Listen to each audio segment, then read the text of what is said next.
Voilà les quelques points que vous pouvez vérifier en entreprise, lors de la visite. Donc au niveau des factures, vous pouvez questionner l'entreprise sur son augmentation du coût. En général, il va vous dire, c'est une catastrophe. Quand est-ce qu'il doit renégocier son contrat? Donc plus c'est proche, plus, il aura besoin de conseils. Est-ce il existe des tarifs euro-saisonniers? Hiver, été, heure pleine, heure creuse? Pourquoi? Parce que c'est en général des tarifs compliqués et là, effectivement un besoin d'appui, c'est toujours intéressant. Est-ce qu'il paye des pénalités? Est-ce qu'il paye des pénalités de puissance souscrite, de réactif? Est-ce qu'il utilise de l'Arenh? Qui est-ce qui suit les contrats? Est-ce que c'est la compta seule ou c'est les aspects techniques aussi qui viennent donner un petit coup de main? Si c'est que la compta, il y a peut-être des aspects techniques qu'il faut leur donner, justement. C'est vraiment une collaboration, un bon tarif. L'air comprimé, les petites questions, est-ce que vous avez organisé une chasse aux fuites? Est-ce que votre pression de service est supérieure à cette barre? Quelles sont l'utilisation de l'air comprimé dans l'entreprise? Est-ce que c'est uniquement les soufflettes ou est-ce qu'on a, de l'utilisation pour les process, les verres emblématiques, du bullage de bain, des choses comme ça? L'éclairage, passage au LED, est-ce qu'il y a beaucoup d'éclairage naturel? Est-ce qu'on pilote l'éclairage en fonction de l'occupation?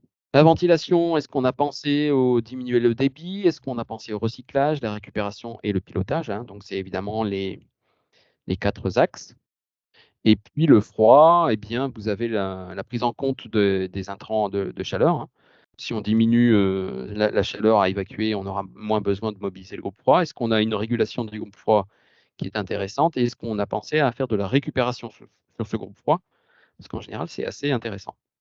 Sur les process, commencer par, si je peux me permettre, un petit conseil, c'est le talon de consommation électrique. Est-ce qu'ils en ont une connaissance? Est-ce qu'ils ont regardé ça? Ça, c'est des choses faciles à faire. Est-ce qu'ils ont essayé de regarder leur organisation de production en fonction de l'énergie électrique? Exemple, charge de four optimisée en fonction de l'énergie, le fonctionnement sur une partie de la semaine, puis après on arrête, les machines. Donc ça, c'est des choses intéressantes sur lesquelles on peut travailler également en collaboration avec les collègues, qui s'occupent d'orgas, bien sûr. Est-ce qu'ils ont remplacé de façon progressive leurs moteurs par des moteurs, IE3, IE4? Est-ce qu'il y a des interactions avec la maintenance? Est-ce que la maintenance, par exemple, a pensé à changer des filtres de façon plus fréquente, ou est-ce qu'il y a du monitoring? Voilà. Est-ce qu'il y a du monitoring énergétique sur un certain nombre de machines critiques ou pas? Donc s'il n'y a pas de monitoring, d'abord, il est peu probable qu'il y ait de l'organisation de production en fonction de l'énergie. C'est vraiment la base, donc ce monitoring en particulier électrique, puisque c'est quelque chose de relativement facile à mettre en place et pas trop cher par rapport, à d'autres quantités d'énergie, à d'autres types d'énergie pardon, type gaz ou fioul, où là c'est plus compliqué. Il faut casser couper les canalisations et mettre des compteurs à l'intérieur. En électricité, le comptage est assez facile à mettre en œuvre, pas trop cher et donc c'est vraiment par là qu'il faut démarrer une campagne de monitoring. Donc quelques petits points comme ça à vérifier en entreprise.